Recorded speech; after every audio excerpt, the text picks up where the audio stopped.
میرے دائیں جانب تشریف فرما ہے ممتاز عالم دین ہیں، بہت ہی خوبصورت، انتہائی مدلل گفتگو کرتے ہیں اور استاذ العلماء ہیں ماشاءاللہ. آپ ان کی گفتگو سنتے ہیں. آپ کے ہمارے ہم سب کے بہت پسندیدہ ممتاز عالم دین محترم جناب مفتی شاہ حسین گردیزی صاحب ہمارے ساتھ موجود ہیں. شاہ صاحب آپ کو خوش آمدید، السلام علیکم. اور تیسری شخصیت ناظرین، آپ کے ہمارے ہم سب کے انتہائی قابل احترام ممتاز روحانی شخصیت ماشاءاللہ، حکمت بھی آپ کا شعبہ ہے، کمال گفتگو کرتے ہیں، آپ کے مسائل کا حل آپ تک پہنچاتے ہیں، قرآن اور سنت کی روشنی میں پہنچاتے ہیں. انتہائی قابل احترام محترم جناب شیخ طارق احمد شاذلی ابو العلائی جہانگیری صاحب ہمارے ساتھ موجود ہیں. آپ کو بھی خوش آمدید کہتا ہوں، السلام علیکم. ایک کالر کو شامل کرتے ہیں. جی دیکھیں ہمارے ساتھ کون ہے. السلام علیکم. السلام علیکم. وعلیکم السلام. سر میں محمد فراز بات کر رہا ہوں، ڈسیبل پرسن. کہاں سے بات کر رہے ہیں؟ سر کراچی سے بات کر رہا ہوں. جنید بھائی آپ خیریت سے ہیں؟ ٹھیک ہیں الحمدللہ، آپ کی دعا میرے بھائی. آپ ٹھیک ہیں؟ جنید بھائی آپ کا پروگرام ماشاءاللہ اتحاد رمضان بہت ہے، بہت زبردست ہے، بہت بہترین ہے. اور دوسری بات یہ ہے کہ سر میں سب کو، جتنے بھی علماء اکرام ہیں سب کو، اسپیشلی حضرت الحاج محمد عویس رضا قادری صاحب کو سلام پیش کرتا ہوں. وعلیکم السلام. اور کہنے کا مقصد سر دوسری بات یہ ہے کہ حضرت سے فرمائش کرنی تھی. ہاں جی، کیا فرمائش کرنی بتائیے. اب تو بس ایک ہی دن ہے کہ مدینہ دیکھوں سر، میں نظر نہیں آتا، دیکھ سکتا نہیں ہوں، اور میں صرف سنتا ہوں حضرت. جب ماشاءاللہ سنتا ہوں تو روح کو سکون مل جاتا ہے، بہترین کام ہو جاتا ہے. ایک منٹ، آپ نے کیا فرمایا کہ آپ دیکھ نہیں سکتے؟ سر میں نابینا ہوں، میں دیکھ نہیں سکتا ہوں، صرف سنتا ہوں. اللہ اللہ اللہ. اچھا اچھا اچھا اچھا. تو آپ جنید بھائی حضرت سے دعا کروا دیجیے گا، الحاج عویس بھائی سے بھی دعا کروا دیجیے گا، اور شیخ صاحب سے سب سے دعا کروا دیجیے گا حضرت. اللہ تعالیٰ آپ پر اپنا خاص فضل و کرم فرمائے، آپ کو شفاء کاملہ عاجلہ نصیب فرمائے، اور آپ کو ظاہری بینائی عطا فرمائے، کیونکہ باطن کی بینائی تو ماشاءاللہ آپ کو ملی ہوئی ہے نا. کیونکہ جس نے سنا اور سن کر مدینے کی تڑپ میں رویا، اس سے اچھی تڑپ اور ہو کیا سکتی ہے. اللہ تعالیٰ اپنا خاص فضل و کرم آپ پر فرمائے. ناظرین آپ ہمیں کال کر سکتے ہیں، شیخ صاحب ہمارے ساتھ موجود ہیں، اور زیادہ سے زیادہ ان سے استفادہ کیجیے. دنیا بھر میں جہاں جہاں آپ بستے ہیں، بس ایک ٹیلی فون کال کے ذریعے شیخ صاحب سے رابطہ کیجیے، اور ان سے جو بھی آپ مسائل ڈسکس کرنا چاہتے ہیں وہ کیجیے. شاہ صاحب بات ہو رہی تھی، اب میں چاہ رہا ہوں اسی سیکوینس سے کہ مکہ مکرمہ میں آپ کی پیدائش ہو گئی، حضرت عباس رضی اللہ تعالیٰ عنہ کی آپ نے روایت بیان کی، اب وہیں سے شروع کرتے ہیں. حضرت سیدۃ النساء فاطمہ الزہرا رضی اللہ تعالیٰ عنہ کی پرورش اسی شہر میں ہوئی، مکہ مکرمہ میں. اور جب حضور اکرم صلی اللہ علیہ وبارک وسلم نے قریش کو جمع کر کے اعلان نبوت فرمایا، تو بڑی عجیب و غریب بات ہے کہ پیغام دینے سے پہلے اپنے اس دور کے بارے میں وہ لوگوں کو متوجہ کیا کہ جب آپ نے اعلان نبوت نہیں کیا تھا. آپ نے کہا کہ میری 40 سالہ زندگی تم میں گزری ہے، تو کیا کوئی ناملائم چیز تمہیں نظر آئی؟ تو سب نے بیک زبان کہا کہ ہم نے آپ کو صادق اور امین پایا گزشتہ 40 سال میں. اب وہ بھی آپ کی نبوت ہی کی زندگی ہے، کیونکہ آپ اس کو دلیل بنا رہے ہیں. یہاں پر سب نے اس بات کو قبول کیا. تو حضرت علی رضی اللہ تعالیٰ عنہ بھی اس مجمع میں تھے، اور دوسرے حضرات بھی تھے. تو حضرت سیدۃ النساء فاطمہ الزہرا رضی اللہ تعالیٰ عنہ کے دور میں چپلش شروع ہو گئی تھی. قریش اسلام کو قبول کرنے کے لیے تیار نہیں تھے، اور طرح طرح کی تکلیفیں اور اذیتیں حضور اکرم صلی اللہ علیہ وبارک وسلم کو دینے لگے تھے. اور جن لوگوں نے آپ پر ایمان لایا، جیسے حضرت بلال ہیں، حضرت عمار ابن یاسر ہیں، ان کے والدین حضرت عمار کے والدین، اور اس قسم کے جو حضرات تھے، تو ان کو اذیتیں دینا انہوں نے شروع کر دیا. آپ کے وہ تمام مسائل جن میں آپ عموماً گھرے رہتے ہیں اور اس کا حل تلاش کرنا چاہتے ہیں، یقیناً وہ آپ کو اس کا حل بتانا چاہتے ہیں. میں آپ کی کالز کا بھی منتظر ہوں، اور ساتھ ساتھ جو اس وقت ہمارے محترم مہمانان تشریف فرما ہیں، ان میں سے اگر کوئی سوال کرنا چاہتا ہے تو میں یقیناً آپ کا سوال شیخ صاحب کو پہنچانا چاہوں گا. لیکن پہلے ایک کالر کو شامل کرتے ہیں. السلام علیکم. سلام، کیسے ہیں آپ؟ الحمدللہ میں بہت اچھا ہوں. میری بہن آپ کون اور کہاں سے بات کر رہی ہیں؟ میں کراچی سے عالیہ بات کر رہی ہوں، اور مجھے شیخ صاحب سے جی پوچھنا تھا وظیفہ کہ میں نا بہت اچھا سا، کیونکہ آپ کو پتہ ہے نا لیڈیز ویسے بھی جاب کرتی ہیں، مجھے جاب کے حساب سے پوچھنا ہے. نہیں، مجھے ویسے پتہ نہیں کہ آپ جاب کرتی ہیں، آپ بتائیں گی تو مجھے پتہ چلے گا. نہیں، میں جاب کرتی ہوں، اور میں نے جاب کے لیے ہی اپلائی کیا ہے. تو میں جاب اور فوراً میں نا یہی ٹیچنگ کے لیے. اچھا جاب کرتی ہیں آپ، تو کیا مسئلہ کیا ہے؟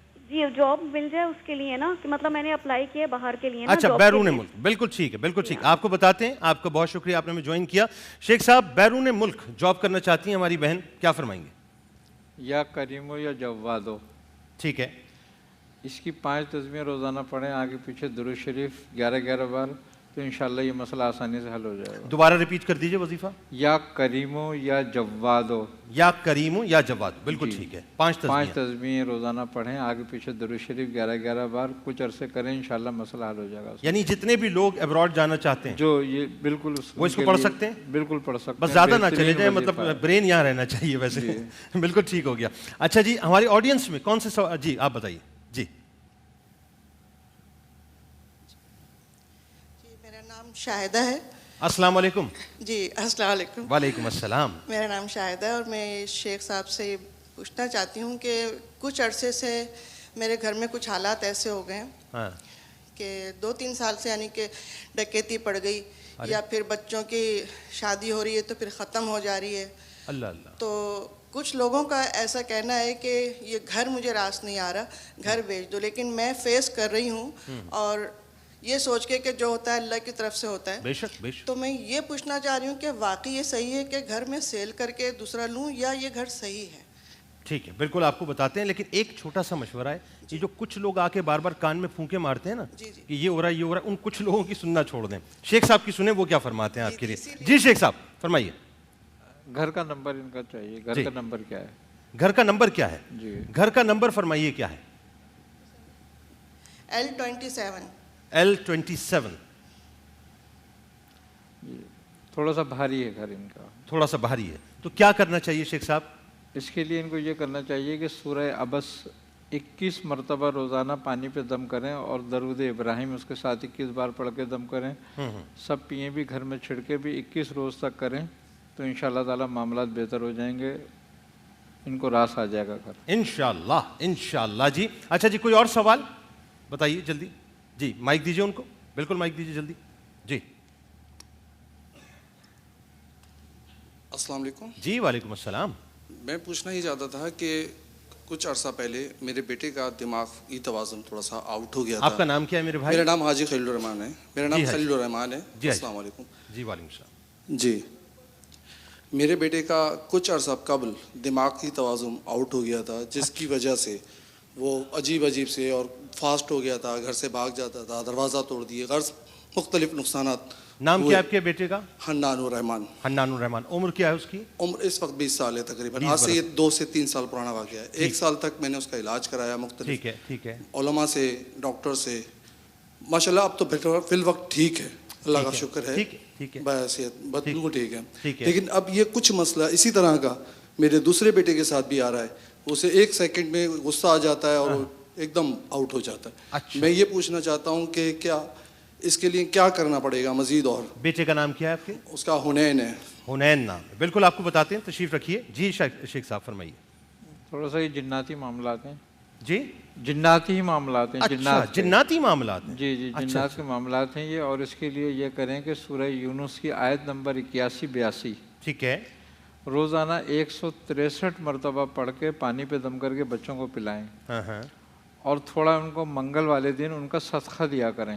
منگل والے دن؟ جی. تو انشاءاللہ تعالیٰ صدقہ کس شے کا دیں یہ بتا دیجیے. صدقہ جو ہے گوشت وغیرہ یا پھیپڑے وغیرہ کا دیں یہ, تو انشاءاللہ بہت جلدی یہ فائدہ ہو جائے گا ان بچوں کو, اور اس سے نجات ملے گی انشاءاللہ. انشاءاللہ. ایک کالر کو شامل کرتے ہیں. جی السلام علیکم. السلام علیکم. کیا حال ہے؟ الحمدللہ میرے بھائی, آپ ٹھیک ہیں, خیریت سے ہیں؟ بس جنید بھائی میرا سوال تھا شیخ صاحب سے تھا. آپ پہلے یہ بتائیے کہ آپ کا نام کیا اور کہاں سے بات کر رہے ہیں آپ؟ میرا نام فرحان ہے, میں کراچی سے بات کر رہا ہوں. جی فرحان بھائی فرمائیے. میرا سوال شیخ صاحب سے ہے کہ میری شادی کو 3 سال ہوئے, تو کوئی ایسا وظیفہ بتائیں جس سے اولاد ہو. 3 برس آپ کی شادی کو ہو گئے اور اولاد نہیں ہوئی, تو کوئی ایسا وظیفہ بتائیں جس سے اولاد ہو سکے. بالکل آپ کو بتاتے ہیں, بالکل بتاتے ہیں. آپ کا بہت شکریہ, آپ نے ہمیں جوائن کیا. جی فرحان صاحب 3 برس شادی کو ہو گئے, اولاد نہیں.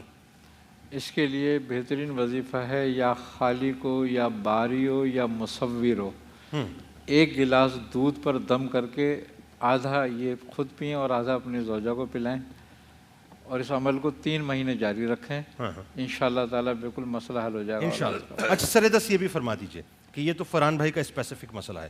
کیا یہ وظیفہ وہ تمام لوگ کر سکتے ہیں جو وہ تمام لوگ کر سکتے ہیں جو اولاد سے محروم ہیں؟ کیا بات ہے ماشاءاللہ, یعنی مطلقاً وظیفہ بالکل بہترین وظیفہ ہے یہ اس کا. ایک کالر کو شامل کرتے ہیں. السلام علیکم. وعلیکم السلام. جی میری بہن کون اور کہاں سے بات کر رہی ہیں؟ جی میں مریم بات کر رہی ہوں کراچی سے. جی مریم بہن فرمائیے. جی میرے ہسبینڈ ہیں, وہ اپنی والدہ کے کہنے پہ ہی رہتے ہیں. ہماری شادی کو 1.5 سال ہو گئے ہیں. اچھا. لیکن وہ مجھے سمجھتے ہی نہیں, میری بات کی کوئی اہمیت ہی نہیں ہے ان کی نظر میں. ہم دونوں اب سیپریٹ رہتے ہیں, ایک ساتھ نہیں رہتے. ایک ساتھ کیا فرما رہی ہیں؟ ایک ساتھ نہیں رہتے؟ نہیں اب نہیں رہتے, ہم الگ رہتے ہیں. تو ان کی, آپ کا کہنا یہ ہے کہ ان کی والدہ کے کہنے پہ الگ رہتے ہیں؟ جی. اچھا. انہوں نے کچھ مسئلے مسائل والدہ کی سنتے ہیں, والدہ کی سنتے ہیں اور والدہ کے کہنے پہ الگ رہتے ہیں. ہاں جی. ان کے کہنے پہ الگ نہیں رہتے, بس انہوں نے کچھ مسئلے مسائل ایسے کر دیے کہ میرا وہاں رہنا مشکل ہو گیا, اس لیے اب میں الگ رہتی ہوں. اچھا میں سمجھ گیا آپ کی بات, کہ مسئلے مسائل اتنے پیدا ہو گئے کہ اب آپ الگ رہتی ہیں. تو آپ چاہتی کیا ہیں یہ بتائیے؟ میں چاہتی ہوں کہ وہ میری بات کو سمجھے, لیکن بات تو طلاق تک آ گئی ہے. بالکل ٹھیک, آپ کو بتاتے ہیں. آپ کا بہت شکریہ, آپ نے ہمیں جوائن کیا. شاہ صاحب کیا فرمائیں گے؟ سوال یہ ہے کہ شادی ہوئی ہے 1.5 سال ہو گیا, لیکن جو خاتون ہیں وہ یہ کہتی ہیں کہ میرے جو شوہر ہیں وہ اپنی والدہ کے کہنے میں زیادہ رہتے ہیں, جس کی وجہ سے مسئلے مسائل اتنے پیدا ہو گئے کہ اب ہم سیپریٹ رہتے ہیں. میں یہ چاہتی ہوں کہ میری بات بھی مانیں. دیکھیں بات یہ ہے کہ وہ اپنے والدہ کو اہمیت دیتے ہیں تو یہ والدہ کا حق ہے. ٹھیک ہے. اور بیوی کو بھی ایک حد تک اہمیت دینی چاہیے, لیکن جب دونوں کا آپس میں مقابلہ ہو جائے تو ترجیح تو والدہ ہوتی ہے. تو لہٰذا وہ کوئی خطا نہیں کر رہے, وہ خطا اس معنی میں کر رہے ہیں کہ بیوی کو جتنی اہمیت دینی چاہیے وہ نہیں دے رہے. لیکن جو والدہ کا مسئلہ ہے وہ تو اپنی جگہ پہ قائم ہے, اس کو تو نہیں چھوڑا جا سکتا. اب وہ والدہ کے ساتھ وقت گزارتے ہیں, والدہ کو ملنے جاتے ہیں. یہاں لوگ ایسے ہیں کہ جو الگ رہتے ہیں لیکن جب صبح آفس جاتے ہیں تو جاتے ہوئے والدہ کے یہاں سے ہو کے جاتے ہیں. نہیں, لیکن مسئلہ یہاں دوسرا ہے. وہ کنفیوژن اتنی پیدا ہو گئی کہ خاتون کو الگ ہونا پڑ گیا, شوہر سے الگ ہونا پڑ گیا نا. لیکن آپ دیکھیے ہماری بہن کہہ رہی تھی کہ اب جو 1.5 سال ہوا ہے, 1.5 سال میں یہ فیصلے ہو گئے, کچھ ساتھ رہیں, کچھ ایک دوسرے کو سمجھیں, جانیں, محبتیں پیدا کریں. کیا مطلب مسئلہ کیا ان کا؟ جو مسئلہ یہ ہے کہ کنفیوژن اتنی پیدا ہو گئی ہے. والدہ ظاہر ہے بہت سی باتیں کہتی ہوں گی جو کہ یہ سمجھ رہی ہیں کہ مطلب میری بات کو بھی ماننا چاہیے, والدہ کی بات کو زیادہ مانتے ہیں. اس کی وجہ سے اتنے مسائل پیدا ہو گئے کہ وہ الگ مسائل تو پیدا ہوتے ہیں جب والدہ گھر میں ہے اور بہو گھر میں ہے. ایک تو صورتحال یہ ہے کہ بہو جو ہے وہ ساس کو برداشت نہیں کرتی اور ساس جو ہے وہ بہو کو برداشت نہیں کرتی. حالانکہ ساس وہ خاتون ہوتی ہے جو اس کو لے کے آتی ہے, تو اس کے باوجود جو ہے نا ان کے اندر ایک مخاصمت پیدا ہو جاتی ہے. تو اس مخاصمت کے نتیجے میں چونکہ یہ بات کرنے والی بیوی ہے ہمارے ساتھ, تو یہ اپنی مظلومیت ہمیں بتا رہی ہے. تو وہ ساس جو مظلوم ہوگی اس سے آپ بات کریں تو پھر آپ کو پتہ چلے گا کہ وہ کیا کہتی ہے, ان کا کیا کارنامہ ہے. تو لہٰذا مطلب توازن یہ ہے کہ یہ ان کو برداشت کریں اور وہ ان کو برداشت کریں. یہ جو برتن ہے نا ساس و بہو کے نام کے تو بچتے رہتے ہیں. دیکھیں یہ ساس کو اپنی بات سمجھے اور اس کے حساب سے نظام چلائیں تو نظام بہتر چلتا ہے. ساس اپنی بیٹی سمجھے اس کو. جی ہاں, مطلب تالی ایک ہاتھ سے نہیں بچتی. ہاں مطلب یہ اس طرح کی بات ہے کہ ساس جس کو لا رہی ہے اس کو بہو سمجھنے کی بجائے بیٹی سمجھے, ہوتا ہی ہے لڑکی جہاں جا رہی ہے ساس سمجھنے کی بجائے ماں سمجھے. ہوتا یہ ہے کہ اگر بیوی طاقتور ہوتی ہے, بہو طاقتور ہوتی ہے تو وہ ساس کو دبا لیتی ہے. ساس جو ہے نا وہ طاقتور ہوتی ہے تو بہو کو دبا لیتی ہے. ساس اس کو اپنی بیٹی سمجھے اور یہ اس کو اپنے ماں سمجھے تو مسائل حل ہو سکتے ہیں. کوئی ایسی بات نہیں. اس میں سب سے بڑا نقصان اس بیچارے ان کو چاہیے گزارا کریں طریقے سے, اور جو ان کے شوہر ہیں ان کو بھی چاہیے کہ وہ توازن رکھے کہ والدہ کا جو حق ہے وہ اس کو دیں اور جو بیوی کا حق ہے وہ اس کو دیں. بہتر حل یہ ہے کہ میاں بیوی دونوں ایک دوسرے کے حقوق کا مطالعہ کریں کہ کیا حقوق ہیں, مطالعہ کر لیں اور ایک دوسرے کے حقوق کا خیال کریں. بہترین. ایک کالر کو شامل کرتے ہیں. السلام علیکم. کیا حال ہے؟ ٹھیک ہے جی بھائی. الحمدللہ. میرے بھائی کون اور کہاں سے بات کر رہے ہیں؟ میں لاہور سے بات کر رہا ہوں, طارق. جی طارق ملک. جی جی. کچھ عرصے سے یہ مسئلہ ہو رہا ہے کہ میری مسز کوئی بھی کپڑے پہنتی ہے تو ان کی گھیرے پہ, دامن جس کو بولتے ہیں گھیرا, اس پہ سوراخ ہونے شروع ہو جاتے ہیں. اچھا. ہاں جی, یہ کچھ عرصے سے ہے. اچھا اچھا. بس یہ مسئلہ میرے لیے زیادہ گمبھیر ہو گیا.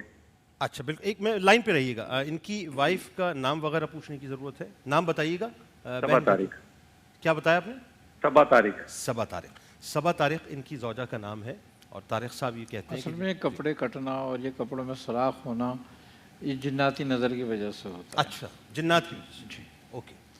اور اس کا حل یہ ہے کہ روزانہ 70 مرتبہ آیت الکرسی پڑھا کریں وہ، اور پانی بھی دم کریں اور پئیں بھی اور اپنے گھر میں چھڑکیں بھی، تو انشاءاللہ آئندہ یہ کپڑے پھر کٹنا اور یہ سوراخ ہونا بند ہو جائیں گے انشاءاللہ. جی بالکل ٹھیک ہو گیا. شاہ صاحب جو بات ہم کر رہے تھے سیدہ کائنات کے حوالے سے. جی بات یہ ہو رہی تھی کہ جب قریش نے کشمکش شروع کر دی، لڑائی جھگڑے فساد، تو صحابہ اکرام کو وہ ان کے اوپر ظلم کرنے لگے، اور پھر وہ حضور اکرم صلی اللہ علیہ وبارک وسلم کی ذات گرامی سے براہ راست ٹکراؤ کرنے لگے، اور آپ کا احترام ان کو پیش نظر نہیں ہوتا تھا. تو انہوں نے کئی دفعہ حضور اکرم صلی اللہ علیہ وبارک وسلم سے بدتمیزی کا مظاہرہ کیا. تو حضرت سیدۃ النساء فاطمۃ الزہرا رضی اللہ تعالیٰ عنہ خود میدان میں آئیں، اور انہوں نے ان کے خلاف کارروائی بھی کی اور ان کو سخت سست بھی کہا، اور حضور اکرم صلی اللہ علیہ وبارک وسلم کی خدمت بھی کی، اور سلیقے سے طریقے سے جو ظاہر ہے وہ بہت اچھا جانتی تھی. تو حضور اکرم صلی اللہ علیہ وبارک وسلم کی بات بھی ان تک پہنچائی. کئی دفعہ ایسا ہوا، اور کئی دفعہ ایسا ہوا کہ ان کے مظالم جو تھے ان کے درمیان میں رکاوٹ بنی. تو حضرت سیدۃ النساء فاطمۃ الزہرا رضی اللہ تعالیٰ عنہ مکہ مکرمہ میں رہی، تو وہ سارا دور جو تھا وہ کشمکش کا دور تھا. قریش حضور اکرم صلی اللہ علیہ وبارک وسلم کا راستہ روک رہے تھے، یا آپ یوں کہیں کہ دین اسلام کو آگے بڑھنے سے روک رہے تھے. تو اس دوران جو صورتحال ہوتی تھی تو حضرت سیدۃ النساء فاطمۃ الزہرا رضی اللہ تعالیٰ عنہ درمیان میں آتی تھی، اور جو وہ کارروائی کر سکتی تھی وہ کرتی تھی. حضرت سیدۃ النساء فاطمۃ الزہرا رضی اللہ تعالیٰ عنہ نے ہجرت بھی کی، لیکن سب سے پہلے حضور اکرم صلی اللہ علیہ وبارک وسلم نے ہجرت کی. پھر آپ نے وہاں سے حضرت زید بن حارثہ رضی اللہ تعالیٰ عنہ کو بھیجا، تو وہ آپ کو لے کے جو ہے نا مدینہ منورہ گئے. آپ بھی تھیں، اور بھی جو ہے نا خاتون تھیں، اور خاندان کے لوگ اور بھی تھے. تو جب یہ حضور اکرم صلی اللہ علیہ وبارک وسلم مدینہ منورہ میں تھے، آپ بھی وہاں پر پہنچ گئی، تو پھر صورتحال دوسری تھی. اچھا ابھی صورتحال کیا دوسری تھی؟ یہاں سے ہم جو ہے کنٹینیو کریں گے. حضرت سیدۃ النساء فاطمۃ الزہرا رضی اللہ تعالیٰ عنہ کے بارے میں جو بات ہو رہی تھی کہ آپ مدینہ منورہ تشریف فرما. حضور اکرم صلی اللہ علیہ وبارک وسلم گھر آتے ہیں جاتے ہیں، اور ایک عجیب سما ہے، ایک عجیب صورتحال ہے کہ جب حضرت فاطمہ آپ کے پاس حاضر ہوتی ہیں تو آپ کھڑے ہو جاتے ہیں. اللہ اللہ اللہ. یہ ایک سبق دینا ہے پوری ملت کو کہ جس کے گھر میں بیٹی ہو تو وہ بیٹی کو اس طریقے سے عزت دے، فوقیت دے. کیا بات. پھر حضور اکرم صلی اللہ علیہ وبارک وسلم حقیقت کا اظہار کرتے ہوئے فرماتے ہیں کہ الفاطمہ تو بدعۃ منی، اللہ، فاطمہ میرے جگر کا ٹکڑا ہے. ٹکڑا تو وہ ہیں، لیکن اس کو بیان کرنا جو ہے یہ حضرت فاطمہ کے لیے بہت شرف کی بات ہے، بہت بڑی عظمت کی بات ہے کہ حضور اکرم صلی اللہ علیہ وبارک وسلم انہیں اپنے جسم کا حصہ قرار دے رہے ہیں کہ یہ میرے جگر کا ٹکڑا ہے. تو آپ صلی اللہ علیہ وبارک وسلم حضرت فاطمہ رضی اللہ تعالیٰ عنہ سے بہت زیادہ محبت فرماتے تھے. اور ایک حدیث شریف میں آتا ہے کہ میری بیٹیوں میں سب سے افضل جو ہے یہ حضرت فاطمۃ الزہرا رضی اللہ تعالیٰ عنہ ہے. شاہ صاحب آپ ظاہر آپ کی گفتگو ایسی ہے کہ میں بالکل منقطع نہیں کرنا چاہتا، لیکن چونکہ وقت کم ہے، اور سیدہ کی شان تو ایسی ہے کہ ہمارا ایمان ہے کہ جس نے ایک لفظ بھی بس اپنا شامل کر لیا انشاءاللہ بروز محشر سیدہ کی نظر عنایت جو ہے اس کو ضرور نصیب ہوگی انشاءاللہ.